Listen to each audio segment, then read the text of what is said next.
ಸಿದ್ದರಾಮಯ್ಯನವರು ಸಾಮಾಜಿಕ ನ್ಯಾಯ ಬಹಿಷ್ಕಾರವನ್ನು ತಂದಿರತಕ್ಕಂಥದ್ದು ಭಾಳ ಸ್ವಾಗತಾರ್ಹ. ಇಡೀ ರಾಷ್ಟ್ರ ವ್ಯಾಪ್ತಿನಲ್ಲಿ ಇವತ್ತು ದಲಿತ, ಹಿಂದುಳಿದ ವರ್ಗ, ಪ್ರತಿಯೊಂದು ಹಿಂದುಳಿದ ವರ್ಗ, ಶೋಷಿತ ವರ್ಗದವರು ಇವತ್ತು ಇಡೀ ಭಾರತ ದೇಶದಲ್ಲೇ ಇಡೀ ಭಾರತ ದೇಶದಲ್ಲಿ ಇದೆ. ಪ್ರಪ್ರಥಮವಾಗಿ ಕರ್ನಾಟಕ ರಾಜ್ಯದಲ್ಲಿ ಇಂಥ ಒಂದು ಕಾಯ್ದೆಯನ್ನು ತಂದಿರೋದು ಭಾಳ ಹೆಮ್ಮೆಯ ವಿಚಾರ. ಇಡೀ ರಾಷ್ಟ್ರ ವ್ಯಾಪ್ತಿ ದಲಿತ, ಹಿಂದುಳಿದ ವರ್ಗ, ಅಲ್ಪಸಂಖ್ಯಾತರು, ಶೋಷಿತ ವರ್ಗದವರು ಇದನ್ನು ಭಾಳ ತುಂಬ ಹೃದಯದಿಂದ ಸ್ವಾಗತಿಸ್ತಾ ಇದ್ದಾರೆ. ಇಂಥ ಒಂದು ಕಾಯ್ದೆಯನ್ನು ಇಡೀ ರಾಷ್ಟ್ರದಲ್ಲಿ ಇದುವರೆಗೂ ಯಾರೂ ತಂದಿರಲಿಲ್ಲ.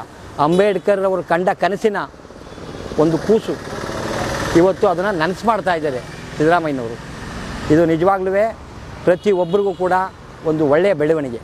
ಇದು ಸಾಮಾನ್ಯವಾಗಿ ಗ್ರಾಮಾಂತರ ಪ್ರದೇಶಗಳಲ್ಲಿ ಶೋಷಿತರು, ದಲಿತರು, ಹಿಂದುಳಿದ ವರ್ಗದವರು ಇಂಥ ಒಂದು ಸಮಾಜದಲ್ಲಿರ್ತಕ್ಕಂಥವ್ರನ್ನ ಒಂದು ದೇವಸ್ಥಾನದ ಒಳಗಡೆನೇ ಆಗ್ಬೋದು, ಒಂದು ಸಮುದಾಯ ಭವನವನ್ನು ಕೊಡಲಿಕ್ಕಾಗೇ ಆಗಿರ್ಬೋದು, ಅದನ್ನು ಬಹಿಷ್ಕರಿಸ್ತಾರೆ, ಕೊಡೋದಿಲ್ಲ.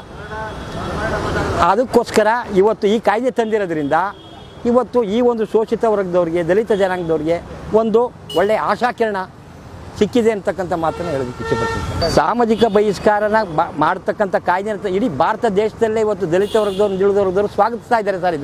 ಇದನ್ನು ಪತ್ರಿಕೆಯವರು, ಮಾಧ್ಯಮದವರು ಇದನ್ನು ಸ್ವಲ್ಪ ಎಲ್ಲ ಕಡೆ ಸ್ಪ್ರೆಡ್ ಮಾಡಿ ಸರ್.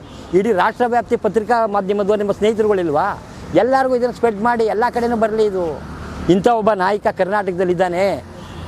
ದಲಿತರ, ಹಿಂದುಳಿದ ವರ್ಗದ, ಅಲ್ಪಸಂಖ್ಯಾತರ ಹಾಗೂ ಶೋಷಿತ ವರ್ಗದವ್ರನ್ನ ಈ ಒಂದು ಕಾಯ್ದೆಯಿಂದ ಒಂದು ಒಳ್ಳೆಯ ಆಶಾಕಿರಣವನ್ನು ಕೊಡ್ತಕ್ಕಂಥ ಒಂದು ಉತ್ತಮವಾದ ಕೆಲಸ ಮಾಡ್ತಿದ್ದಾರೆ ಅನ್ನೋದನ್ನು ಎಲ್ಲದಕ್ಕೂ ಜನತೆಗೂ ತಿಳಿಸಿ ಸರ್. ಅದನ್ನು ಇವತ್ತೇನಾಗಿದೆ ಅಂತೇಳಿದ್ರೆ ಇಡೀ ಒಂದು ಕೆಲವು ಗ್ರಾಮಾಂತರ ಪ್ರದೇಶಗಳಲ್ಲಿ ಒಂದು ದೇವಸ್ಥಾನದೊಳಗಡೆ ಹೋಗೋದಕ್ಕೂ ಕೂಡ ಒಂದು ಬಹಿಷ್ಕಾರದ ನೆಲೆಯನ್ನು ಇವತ್ತಿಗೂ ಕೆಲವು ಕಡೆ ಇದನ್ನು ನಡ್ಕೊಂಡು ಹೋಗ್ತಾ ಇದೆ. ಅದು ಕಾಣದ ಕೈಗಳು ಮಾಡ್ತಾರೆ, ಯಾರಿಗೂ ಗೊತ್ತಿಲ್ಲ ಸರ್ ಅದು. ಬಟ್ ಅಂಥದನ್ನು ತಡೆದದ್ದಕ್ಕೆ ಇದು ನಿಜವಾಗ್ಲೂ ತುಂಬ ಉತ್ತಮ ಬೆಳವಣಿಗೆ ಸರ್.